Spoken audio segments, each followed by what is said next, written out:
Hi, Limitless family. I am so happy to have you here with us. And I have a very special guest and a very interesting topic that we're going to talk about. And as you know, I love to discuss things about breaking limitation and living our full potential. And today I have with me Celina, but I'm going to let her say her last name in a much better, more beautiful way and tell you a little bit about herself and her background. But we're going to talk about food, we're going to talk about beverage, we're going to talk about business, we're going to talk about breaking through life's obstacles. So Celina, I'm so happy to have you here on our Limitless show. Hello, Amy. Thanks so much for having me. It's such an honor to be here. And hello, everybody, wherever you are. Around the world. Around the world. Thanks for having me on this show. I always see it as a great opportunity to share my stories. So thanks for giving me a short platform. Yes, you're very welcome. Okay, say your full name for me, please. So I'm Celina Neindre. I'm half Filipino, half French. So it does come with a French accent. Oh, it's so beautiful. I just want to hear it again and again. But if you're more British or American, you can say Neindre. And here in the Philippines, they tend to say Neindre, which is more Spanish. Okay.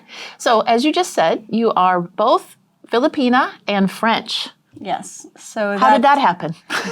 Well, how did that happen? The Philippines is a beautiful country, and it does attract a lot of people. That's true. From all over the world.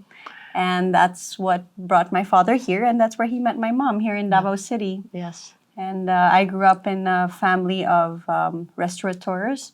So I was always exposed to hotels and restaurants my whole life. And my father was the general manager of the Davao Insular Hotel. Okay. Back then it was under Sofitel before it became Intercontinental and then again Waterfront. So it's still standing today.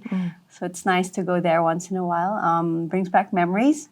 And later on he became the general manager of Pearl Farm, which is a beautiful resort as well here in Davao. And in 1996 he opened his own restaurant. And I grew up in all of those places. Wow. So I really experienced the hotel industry and service and restaurant, food, cooking, from preparation all the way till the food gets on your table, but also room service. And so generally it's really just all customer service oriented. And I grew up in that world, and I think it kind of influenced me later on when I decided what to do with college. I was very bookish. I enjoyed literature. I enjoyed history. I enjoyed science. So I didn't really know what to do. So I said, why not just do something for the family and follow in my father's footsteps?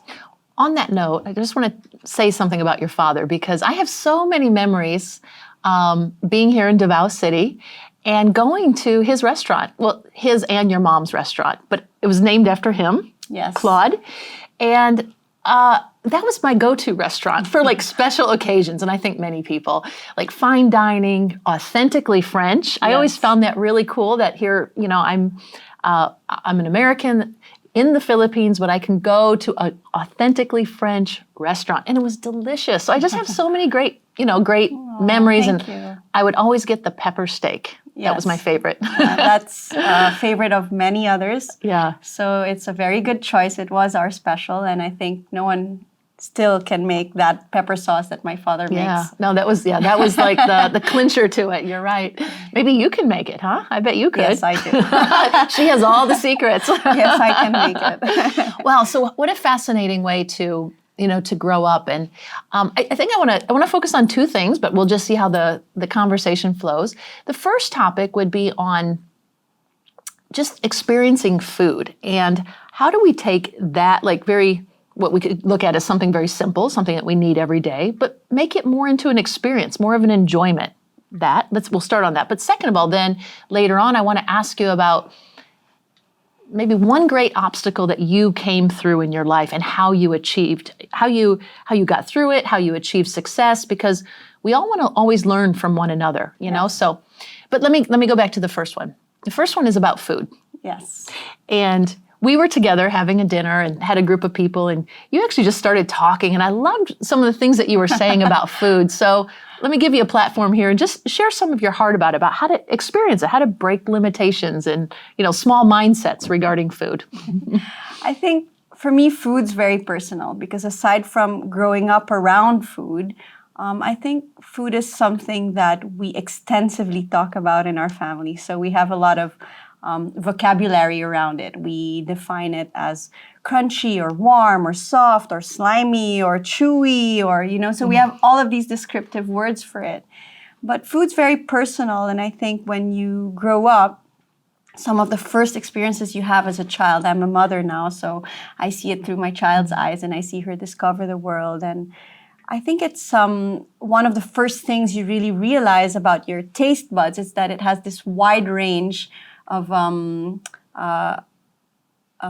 ways of experiencing the food. So I think in our daily lives, we just try and, go through satisfying our bellies because we're busy. So we just grab a sandwich or, and we move on and try to do other things because we see it as just, getting by. Let's just get food or coffee. Get something in us. Yeah, because we're always working. And I think especially professionals or people who are young or studying, they just forget about breakfast and they're like, oh, I'm late for school or I need to go to work. So a lot of times it's just toast or you try to gobble something down. But I find also nowadays that during the pandemic, it takes a bit more of practice to be in the moment and try and go back to these simple things and make every moment count. Yeah.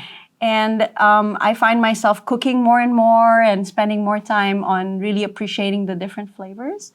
But that day when we were cooking, you had different people around and they were all enjoying this beautiful fish that we found in the market. And you allowed me to prepare it my way. So we got to grill it and marinate it. And I think it was nice because they haven't had it that way. They usually grill it just maybe with salt and pepper, maybe a bit of soy sauce because that's the Asian or Filipino way. And I had prepared it with butter and we had some onions with it, which they was loved. really nice. Yes. We're still cooking that to this day, those onions. Yes. And I think it was nice to see through their eyes how they had never tried it. And so it was a good opportunity to explain how I see food. When I go to a restaurant, it's not always about just satisfying your hunger and satisfying a moment just to get by to another moment and do other things. I think when you're eating, it reflects a lot on your culture or the place you are or the moment you're in. And taking time to appreciate each bite, looking at it from not just a way of giving nutrition to your body, but it also can give nutrition to your soul when you pay attention to its flavors and the textures and the amount of effort and love that was put into preparation. Sometimes we need to remember who prepared the food. It could be your mother, it could be your girlfriend or your boyfriend that prepared a meal for you, right? Your husband, or it could be your daughter if you are lucky enough to have someone who can prepare a meal for you. And I think all of that contributes to that moment and that single bite that you can have and enjoy that moment.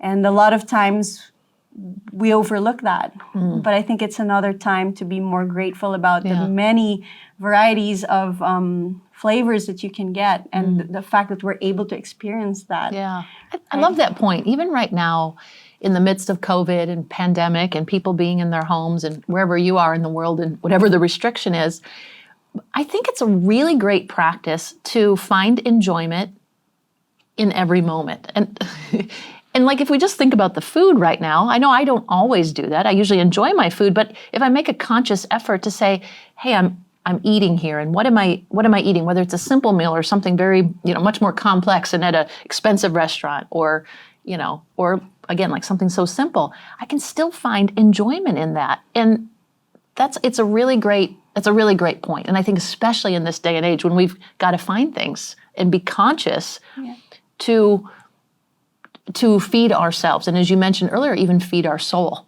Yeah. Talk more about that. Well, I wanted to mention also, the food industry has taken a big hit during the pandemic. A lot of people are not able to go to restaurants because, of course, they're restricted with the amount of social distancing you're allowed, and also all that goes into food. There's a lot of people involved in preparing and getting the food to your table. So, of course, all of that makes a lot of cities all over the world have restaurants that close down, that aren't able to serve. A lot of food can't be delivered. You know, when you go to these all these nice, elegant restaurants, especially in hotels, in the industry that I'm used to, you need to have the meal warm. It's served right there. Or if it's a ceviche or like what we would call a kinilaw, a raw fish dish, you can't have it travel for so long. You have to eat it within a few moments of its preparation. And all of this goes on the side of art already. So you're taking food from just eating it, you know, for survival. Our new world has made food into art, and you're able to appreciate that. And now that's gone away, right? And I think we need to appreciate all of these professionals that have spent a whole lifetime dedicating themselves to that art, to perfecting that, and they're out of jobs, you know, they're out of places where they can express their art. So I feel that even at home, we need to appreciate all of these food flavors, because sometimes we're just eating it and we're going back to our task, whether it's washing or doing our dishes or taking care of our kids. And I think it's important to just be in that moment, right? Yeah, I love that. It's a great takeaway right there. Simple, but a great takeaway, and always a reminder, right? and that actually, no matter what we're doing, but in particular with the food, that we can do that. Okay, I want to ask you too about your life and some of the maybe heartbreak or disappointment or challenge, just one thing that you've been through, but how you were able to get through it and come out on the other side. How did you break a limitation in your life? Well, as I mentioned, I've been dedicating my whole life to this industry. I worked in hotels and restaurants. I was from a dishwasher to a waitress to serving ice cream or even making coffee. But then later on in my career, I never gave up, and I was given management of restaurants. I could handle a team.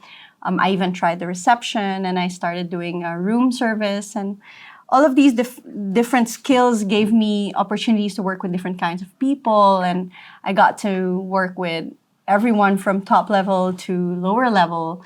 And that gives you the opportunity to talk differently with different people. And in my life, in my career, whenever I had a new job, whether it was here or in France or in Italy or in Switzerland even, or Singapore. I worked in Singapore for a while. You've worked all those countries. Yes. What a experience. It's a beautiful industry, Amy. You can really literally spin the globe if you know French and you know English like me. But I think especially English nowadays, if you just know that, you could really work anywhere you want. You're in the service of others. You're in the work of pleasing others. You're in the industry of customer service. So it's easy for people to just take that in and go anywhere. It's not for everyone, right? But anywhere in the world, someone's going to need you, right? Whether it's a hotel, a restaurant, a resort, or even other industries. And I think for me, coming home, I always had in the back of my mind, I was going to help my dad and my mom.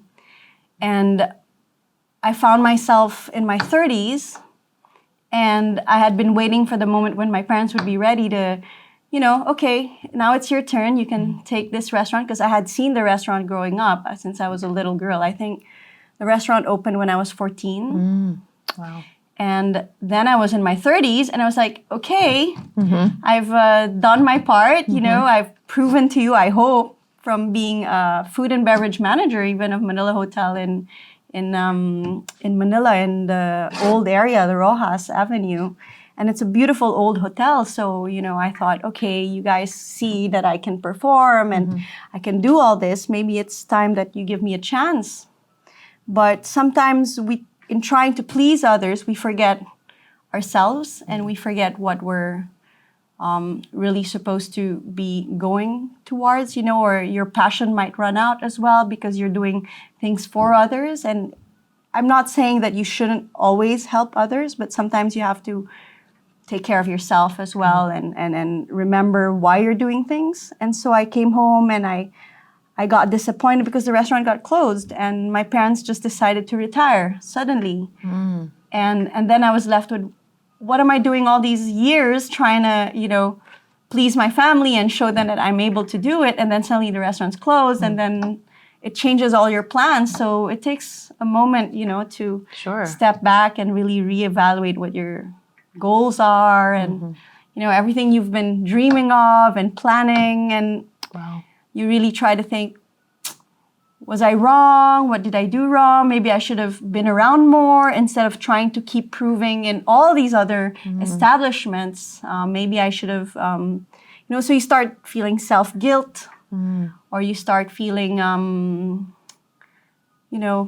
maybe start feeling angry or in a way. Maybe they should have given you more time. And so you go through these phases of denial or guilt and you start asking yourself, what am I going to do next? And I think what really saved me was all these abilities of being able to adapt and move right away and shift, and not stay stuck. And I think one of the things that I really relied on was the network I had built over these years, all of the friends I had made.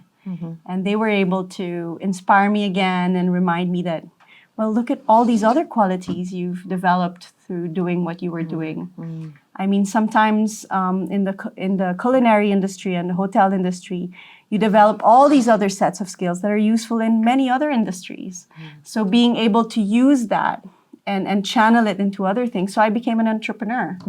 And I kind of had to reinvent myself and move a little bit away from food, but still take that, in my heart and still enjoy a good meal once in a while, even if we're just home. And of course, a little glass of wine with that. So, and all of those olfactory senses and taste, and just be able to include that in my everyday life without completely saying no to it. Yeah. But I just wasn't going to work with it professionally anymore. So I think, yes, it does take a bit of stepping back so that you can move forward.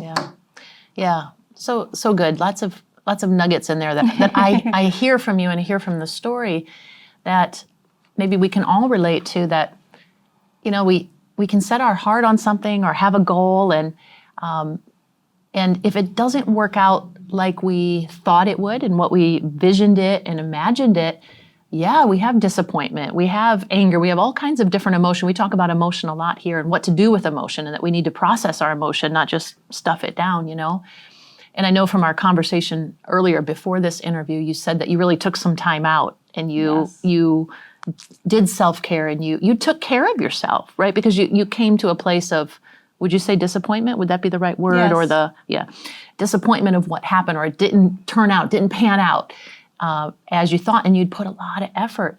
But another thing I love that you just said is it's who you became through that and after. Yes. So it's like you emerge. I'm getting a picture right now of like a caterpillar, right? It just comes to me now. And then you go into that cocoon, but come out a butterfly. Right. And so the caterpillar stage, you thought, you didn't know everything that you were becoming and then what was in your future. Am I right? Am I saying that, correct? Or at least that this is what we can take away. And it's a huge factor in breaking limitation in our life, because we all have obstacles. We all have disappointments. We all have things that don't work out as we imagine them. And yet it's in the pursuit of the goal. It's more about the process. My life coach says this, it's not just about the goal, but it's who you're becoming along the way in trying to achieve the goal. That's actually the more important part. Yeah. And that's what you're saying. It's like, look at all this other stuff. And then you went through this time and you took care of yourself, you reinvented yourself, and then you launched into something great now. Yeah. Is that right? Tell us a little bit about now and what's happening. Well, my husband and I are now entrepreneurs. We have a construction company. We produce hollow blocks. And that was an industry we both had never been in. So we were like, what are we doing? But I think coming from the hotel industry, I learned a lot about knowing how to research properly, knowing how to line up my task lists and one by one arrange it. I had organizational skills developed, and also I was really good at talking to people. So finding out who can provide us with one thing or another, I think it's important to see what set of skills you acquire through the different things you do. And you don't have to set your heart on only one career, sometimes opportunities come to you and it's up to you to look through that window and see if it's something that you might use or might be interested in. A lot of times I find that we are driven into a career because either we're influenced, we're too young. I find, when you're 15, 16, 17 and they're asking you, what do you want to do in college? A lot of times, what do you know when you're that age? It's true, yeah. What do you know what you want to do with your life? So it's only later on when opportunities come your way or someone says, hey, you should try out this job. So I think we shouldn't be so closed about it. And I think that worked very well for me. And I ended up working for a friend of my father's who was also in construction, and he needed a marketing assistant. And I worked for him for only 6 months, helping him introduce his products to his clients. So it was a construction company who was selling hollow block machines. So my husband and I were like, oh, we ended up buying one because we believed in the product we were selling so much. And that's how we ended up in the construction business. But again, being in it, even from just a marketing perspective, because I was good at, talking to people and, you can sell a pancake, then maybe you can sell hollow blocks. I don't know. I think you have a gift to express yourself, though, too. You're so articulate, and you can, if you can sell, what the old saying is, you sell ice to Eskimos. Are you like that? Do you know, have you ever heard that? Yeah, I think so, once or twice, right? It means that, Eskimos have ice all around them, but if you can sell them ice, it means that you're very good at marketing and selling. I can see how funny that can be. Yeah. So go ahead. No, but I'm just trying to say that, it's good to be more open and keep your doors open and not restrict yourself. Say you're an architect student and you only want to do architectural jobs, or you're a lawyer, so you're so fixated, so you only want to become a paralegal because that's the path you're taking. But I find now that a lot of the young ones that are younger than me, they come to me and they're like, oh, I want to try a new thing. I'm studying this, but I'm not sure. And that's okay. That's okay to be more diverse, because that's how you're going to find your true passion. And now I find myself very, I think the word is, I get a lot of gratification from what I do because I help people. So it goes back to what I said earlier. Right. Like I always enjoyed helping people. I always sought to please. Yes. But now I'm helping people, in a sense where we now employ a lot of people from more remote areas, because that's where the factory is. So we're helping them and their families. We're giving them decent jobs, and also with our other businesses, we're able to provide a situation that's comfortable for them and inspire others as well. So a lot of our friends and the younger siblings of our friends come to us, and they just want to sit and, have a drink and just converse with us, because I think they learn a lot. And I turn to them sometimes. I'm like, yeah, that's because we're old. We feel old now. I mean, of course, compared to other people, we probably aren't that old, but we feel like we've lived so much. And there's so much that we want to share. And in that alone, we're able to, connect with them. And if our stories can help them, and our mistakes can also help them not make the same mistakes, so that they can, move forward, then we're already happy. And I feel that's already a way of helping others. Yeah, that's awesome. And you were saying earlier too, before this interview, you've applied that principle to your life, where you've had mentors and people that are older in your life speak into your life so that you could learn. It sounds like that you're now passing that on to the next generation. Yes, another point, like I mentioned to you, that was really special in my life is I never limited myself to my age group for friends. I'm able to hang out with people that are younger than me or much older than me. And because my parents were so busy with the family business, I always sought mentorship. So I always wanted to be around people that I could admire, that were older than me, that knew more things than me. And I was always amazed. And I don't mind spending extra time listening to stories. And I think there's so much you can take from listening to others as well. And that's probably where I got a lot of inspiration and a lot of confidence, because you do learn from other people's mistakes and their advice. I really take it at heart. And I really use that as part of my decision-making process, whether I'm going to go into one thing or another. And a lot of the job opportunities I got were from referrals. So I always say my network is my net worth. I always try and highlight that to friends. And they're like, never forget, what people do in their life and where they come from, because that's going to be useful information. Of course, it's important to remember the most important word to a person, which is their name, but always attach in the back of your head what they do and where they come from, because that's always going to be useful at some point. Like, oh, I'm stuck in the middle of nowhere or whatever. Oh, who do I know that's not far, you know? And that could save you, right? True.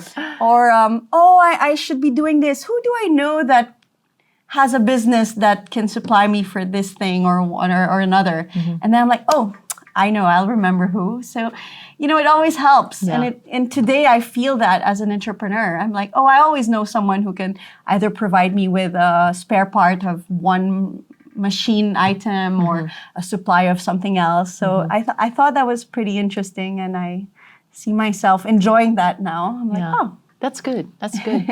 As we wind this down, I want to ask you about one last thing, because about breaking limitation and creating new things. I know that in one of your businesses, you and your husband are using bamboo in like a new way. Yes. Can you just give us a brief little explanation of that? Because it's, you know, taking it from traditional use and finding new ways to use it. Okay, so that's an interesting story. We might need a whole other episode just for that. But again, we went into bamboo because my husband is passionate about the environment and nature, and he has a foundation where we help Indigenous people who own forest land and have either abused it or oversold it, you know, and they can't take care of their land very well and they want a bit of guidance. And so he helps reforest, and a lot of the reasons why places are also suffering from illegal logging is because, one, they either can't protect their own lands, and so others come in and take the wood away, or they use it themselves for charcoal because they cook with wood. That's how they make their fire. They can't afford to buy a gasoil or electric stoves. So that's what they use. And it's so sad to see this beautiful 100-year-old tree, and you're just going to cook it for a few meals, right? You're going to use the wood for a few meals. And that's where a lot of the logging problems are. So we started studying the options of bamboo and how bamboo grows very fast. It's a grass. And we saw the benefits of bamboo. And by taking a course, which you guys can look into, it's called the Bamboo Boot Camp. They have a page on Facebook. And we learned a lot. We learned that you can use bamboo for construction. You can use bamboo for charcoal. It's really great for furniture. It's really great for so many other reasons. You can eat it. You can make fiber out of it. And we looked into it for also reforestation purposes. So to give them an option so you can let the other big trees grow and maybe use this instead for either selling it, making money out of it. So you're also bringing in income, but you're also using it for your needs of cooking. And then we met some friends that were engineers, and they happened to also be developing this technology where you can test how far the bamboo can bend with the proper treatment process and the proper drying process after that. You can actually make it bend much more than steel. And under a pressure test, it comes out 3 times stronger than steel. Wow. It's amazing. And it just grows. Wow. You know, it's a gift of nature, Right. and we need to hone it in. Yes. And with the right treatment, if you know how to protect it. So we say also, we learned bamboo needs a hat. So you need to protect it from rain and the weather. It needs a jacket. So you have to make sure it's coated. So you make sure you keep the skin of the bamboo around it. And it's got to have shoes. So you make sure the bamboo doesn't touch the ground. And if you have all those 3 elements, then you're going to have bamboo that's going to last more than 25, 30 years. Wow. Wow. Yeah. Amazing. And some people looked down upon bamboo for a while because a lot of times they would strip it of its jacket, like I mentioned. So that means they would sandpaper it or remove the skin so it exposes it to the elements, or they wouldn't treat it. So the treatment process is one that we're still studying now, but we have a treatment facility currently. And then you protect it from the rain so it doesn't get wet again. And that's how you make it last. And through that, we are able to devise all sorts of ways of using it, from tents to housing, to overlooking towers. We can now create domes. So we have a software where we input all of these different designs and we can come up with roofing options or camping options or even large halls for events by the beach. And it's really nice because now you have technology coming in and you input the data of the bamboo into it. And of course you need steel because steel is where the moving parts are. But most of it, about, I'd say 75% of the structure would be bamboo. Very interesting. Still, that's a breaking limitation, expanding, I guess what is into something that's greater. That's awesome. We're learning every day, and that's what I enjoy with what we do now. We keep trying to meet people also that are doing new things. And I think that's what's interesting with being an entrepreneur. You're not limited. Yeah. And you work with people. So you can have all these ideas and you just recognize what your area of professional, limitations are, and then you get others to contribute to the rest, and then you can build things together. True. Awesome. If somebody was listening and wanted to get more information on one of your businesses, where would they go to? They can find us on Facebook. We're actually quite active. Brico Bricks and Blocks. On Facebook, we have our own page. If you chat with us, then it goes straight to my phone, so you're going to get in touch with me. So if you have any questions about bamboo I'll get my or phone out anything right else, now. yes. Or in post, I think it might appear right here. Yeah, right. Right. Thank you. Good. Well, Celina, thank you so much for being here and just sharing your life. Excuse me, your life and just things that you've been through. I'm very appreciative. Thank you so much for having me here. I hope it was helpful to everybody, and I hope if you have any more questions, you know where to find me. But Amy, once again, thank you. You're doing such a great job here, and I love what you do. So thank you. Thank you so it's much. An honor. Thank you. Thank you for being here. And okay, so to our limitless audience, a few things that we can take away from today is build your network, value relationships. As Celina said, that's one of her. What did you say? Your net worth. Net worth, yes. Your network is your net worth. Enjoy every moment, including food. Be present in the moment. Find those things that you can enjoy. And whatever obstacle, disappointment comes your way, there's always something on the other side. It just depends on how you approach it. So take care of yourself. Take time away if you need to, but also recognize where you've grown, who you've become in the process of moving forward in life. Okay, I love each of you and I hope you're encouraged to live fully in the potential that God's placed in your life. There's always more. God bless you.